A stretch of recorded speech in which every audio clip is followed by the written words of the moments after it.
The morning air was crisp, and the warm scent of freshly brewed coffee lingered in the cozy corners of Ivy's Café, a small but beloved place tucked into a quiet part of town. Locals adored the café for its friendly vibe, the clinking of spoons against ceramic mugs, and the easy conversations that floated in the air. It was a space where everyone knew your name, or at least tried to. Except when he walked in.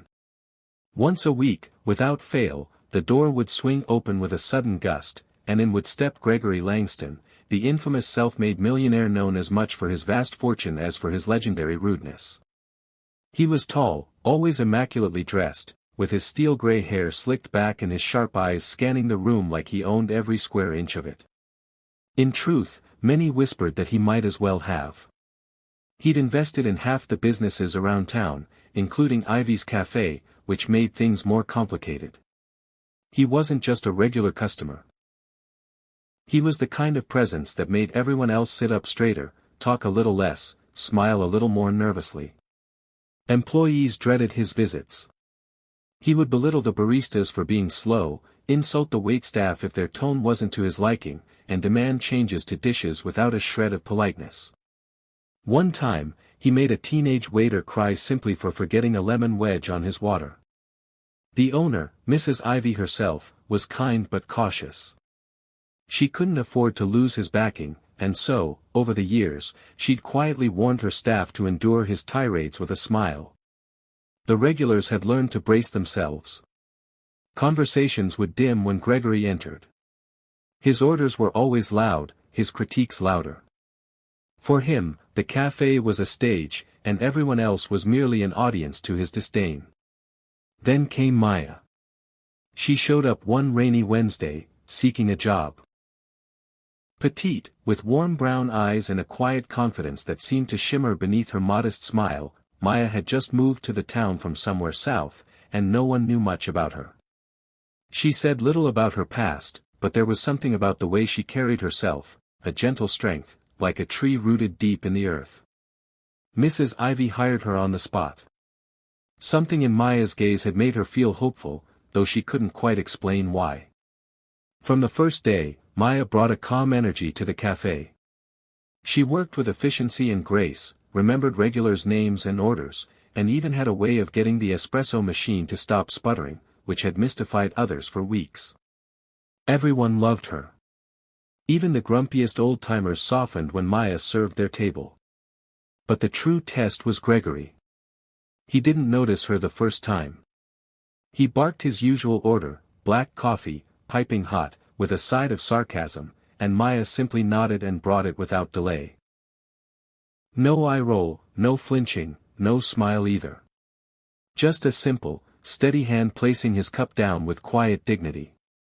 He barely looked up. The second time, he did. "You're new," he snapped, his tone making the air go stiff. "Let's see how long you last." "They never last around me."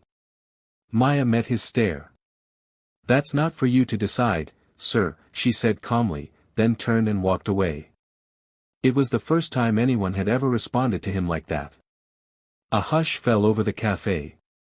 People exchanged glances. Gregory blinked, stunned. He didn't say a word for the rest of his visit. And so, a quiet war began. Each week, Gregory came in, seemingly determined to provoke her. He criticized the coffee's temperature, the pastry's texture, the way she greeted him. But Maya remained poised. She never raised her voice, never snapped back. She responded with clarity and composure, correcting what needed correction, ignoring what didn't. He tried everything. Condescension, mockery, even threats of pulling his investment. But Maya didn't bend. Soon, something began to shift. Customers started noticing. The atmosphere during Gregory's visits was less tense. Maya had become a shield. With her unshakable calm, she absorbed his venom and deflected it like sunlight off glass. Staff members watched, awed. She gave them strength just by standing there. Then came the day it all changed. Gregory walked in, furious. He had just lost a deal, something about international partners backing out. He stormed to his table and slammed his briefcase down. Without waiting, he shouted across the room, "Where's the new one? Maya. Get me my coffee and make it quick. Or are you as incompetent as the rest?" The cafe went silent. All eyes turned toward Maya. She walked over, cup in hand, and placed it gently in front of him. Then, with everyone watching, she finally said what no one had ever dared. "Sir," she began, her voice calm but firm, "I think you believe your wealth gives you the right to mistreat people. But it doesn't. Not here. Not anywhere. You've spent years walking over others, thinking money makes you better. But it doesn't. It just makes you rich. If you want respect, you'll have to earn it. And if that's too difficult for you, I suggest you take your coffee elsewhere." The words hung in the air like thunder. Gregory stared at her, unblinking.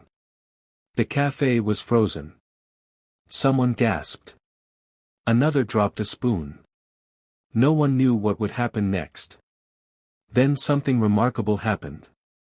Gregory leaned back in his chair, crossed his arms, and gave a quiet laugh.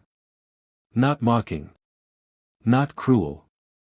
It was almost genuine.